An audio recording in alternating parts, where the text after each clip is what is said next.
Hello everyone, welcome back to my channel. I'm so excited to be back. I haven't formally sat down and done a video in so long, so it feels really good to be back.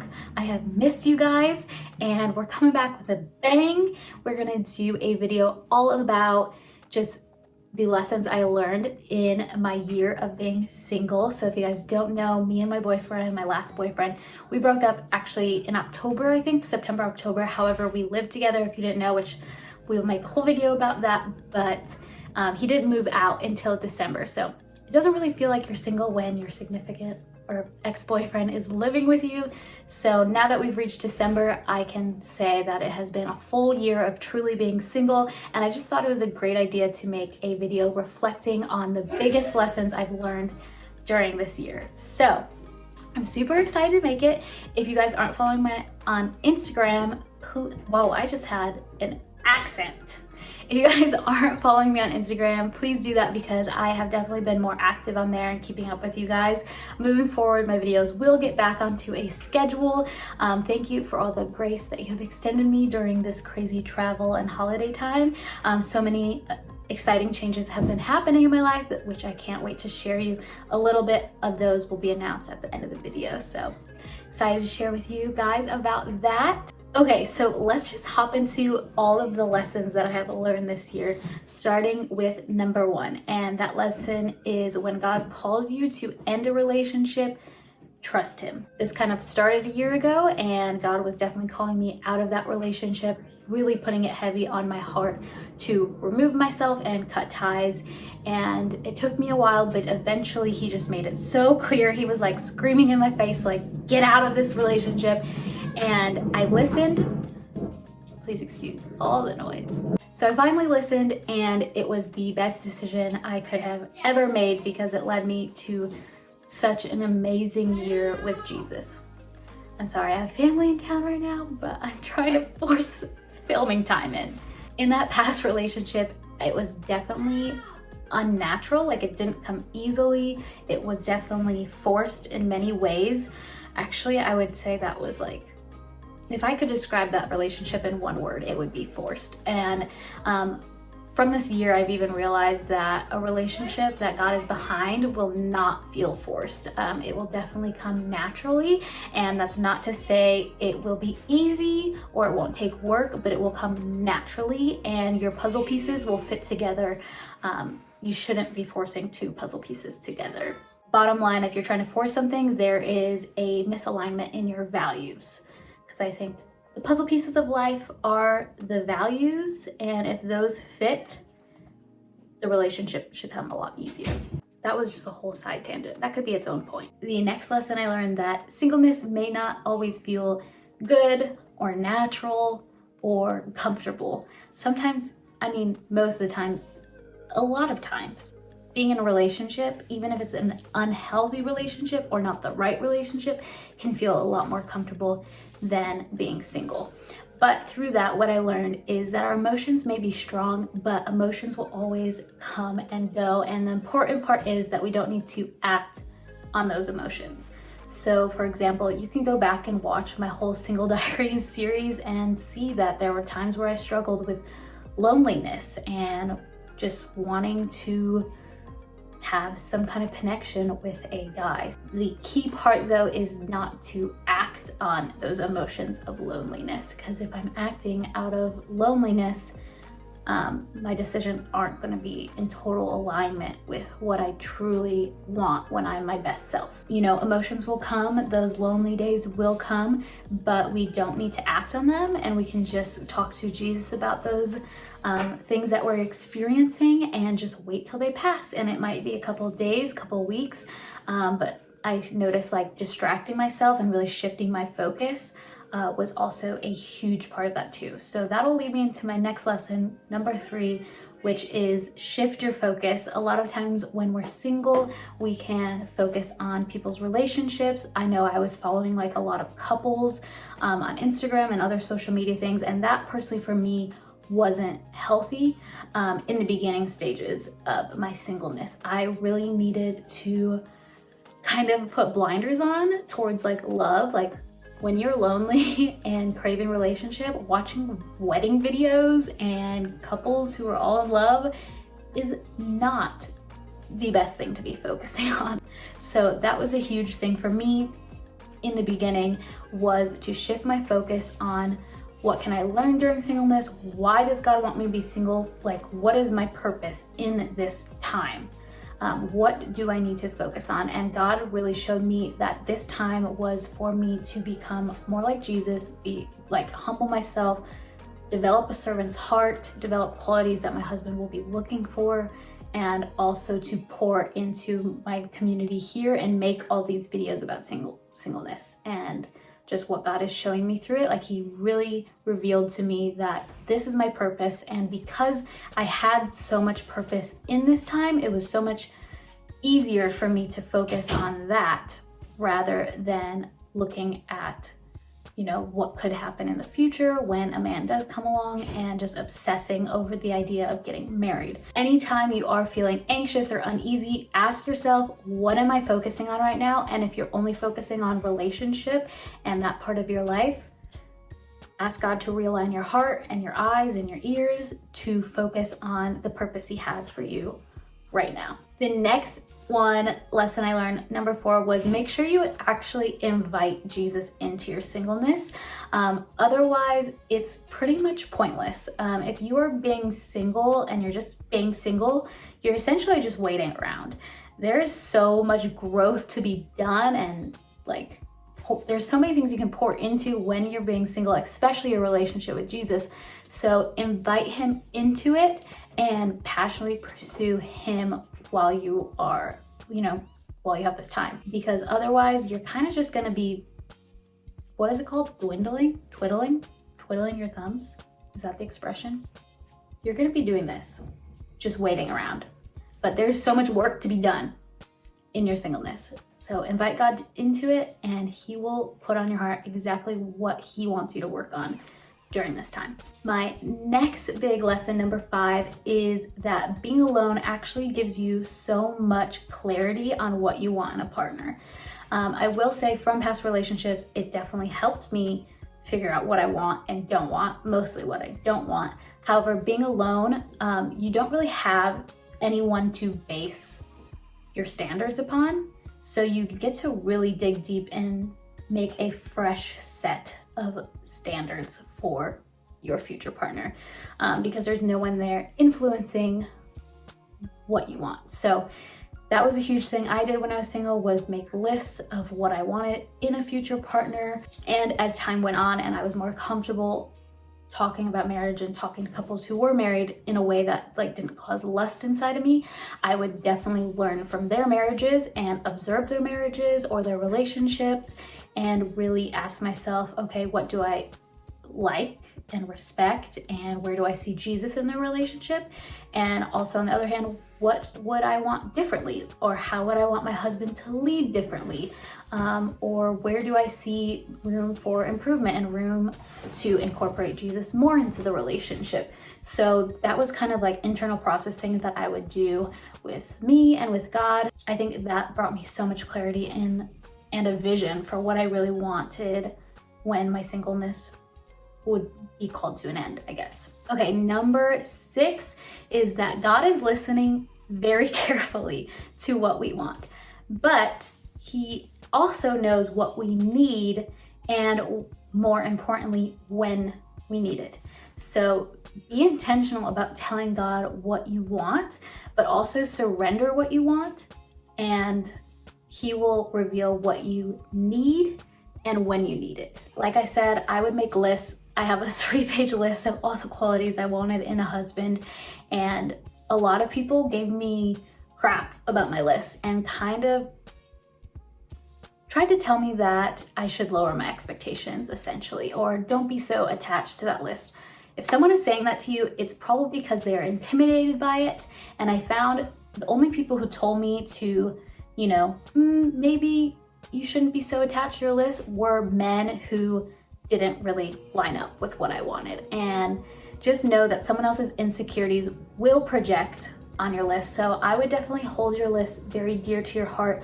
I probably wouldn't even share that list with many people, and just kind of keep it between you and God. There had been situations where I kind of talk openly about what I want in somebody, and you know, people are deceitful and they can mimic those things because they know that's what you are looking for.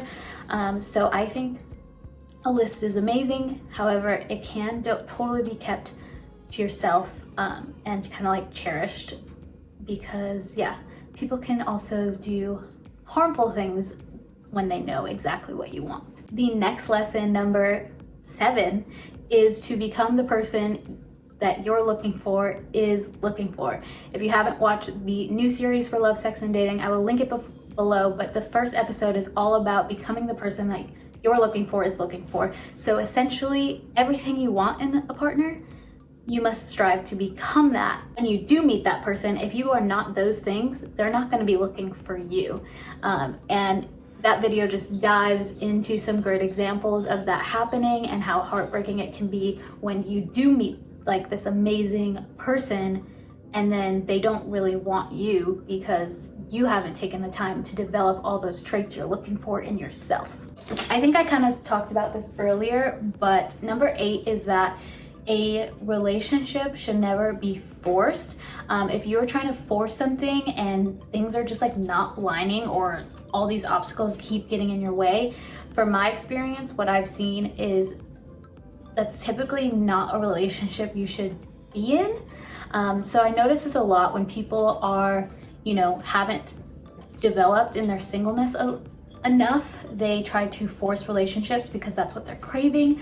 However, I see so many situations where those relationships just aren't, you know, working very easily because it is being forced outside of like what God has for you. And my friend Jordan gave me a beautiful image of this in like, we are all sheep in God's pen, and God is our shepherd, and he is leading us and telling us when to leave and when to go and when to stay. He's trying to protect us, and we're just silly little sheeps trying to escape the pen and just wander around and do our own thing. Do you agree? No, stop it, please stop. What do you want to say to the camera? You just want to say hi? Okay. If God has called you to a single seasonness, don't try to force your way out of it because it leads to so much hurt. And I have seen it. My friends who have been called into singleness, trying to force their way out of it. Baby, please don't cry. Please don't cry. No more. Come here. You want love? Do you want love? Forcing your way outside of singleness is just going to lead to so much more hurt that God really doesn't want for you. And just have faith that he will restore it. If that is your situation, like, God will restore it. However, it's just a little bit more of a mess that he has to clean up. So if you can avoid making those messes, that would be awesome for everyone's sake. And I have definitely been in those situations where I've created a little bit of mess. But fear not, because he has made so much beautiful things out of those messes. But I know he would have preferred I avoided them if I could. Number 9 is to always keep your future husband in mind during your singleness. And this was really amazing for me, especially with like intimacy and temptation. So kind of what I looked at it as, like, if I know you're not going to be my future husband, I don't want to have an intimate relationship, like kiss you, because in a sense it's almost like cheating on my future husband. Because if this guy comes and talks to me and I know he's not going to be my future husband and I decide to kiss him, I had the knowledge that he was not my future, and I still decided to kiss him. So I kind of looked at it that way, and obviously to each their own, figure out what works best for you. But for me, that was super powerful in knowing that there was so much more purpose in me refraining from just talking to any guy or kissing any guy. There was so much more purpose because I saw it as a way of honoring my future husband instead of like a restraint. It was like this beautiful choice that I got to make. So when I did meet him, I could tell him like, hey, I said no to all these things because I had you in mind. And that's so sweet. Like, imagine a guy telling you that, like, hey, I had an opportunity and there was definitely temptation and women that I could have kissed or that I could have taken out on dates, but I knew that they weren't you. So I said no with you in mind. Like, that is just like the sweetest thing ever. So that was super motivating for me when I was single. Boundaries. Ooh, I never thought I would be so excited about boundaries, but boundaries were so good for me in singleness.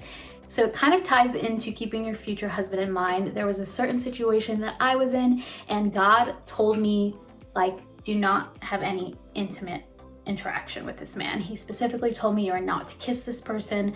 And in other relationships, we never had like physical intimacy or never kiss. And through that, I realized just how powerful even kissing can be and how much connection and tie it can like create with somebody. And by avoiding it, oh my gosh, I just felt so much more protected and my decisions were way better and I just wasn't attached to that person. There was so much less heartbreak. It was clean.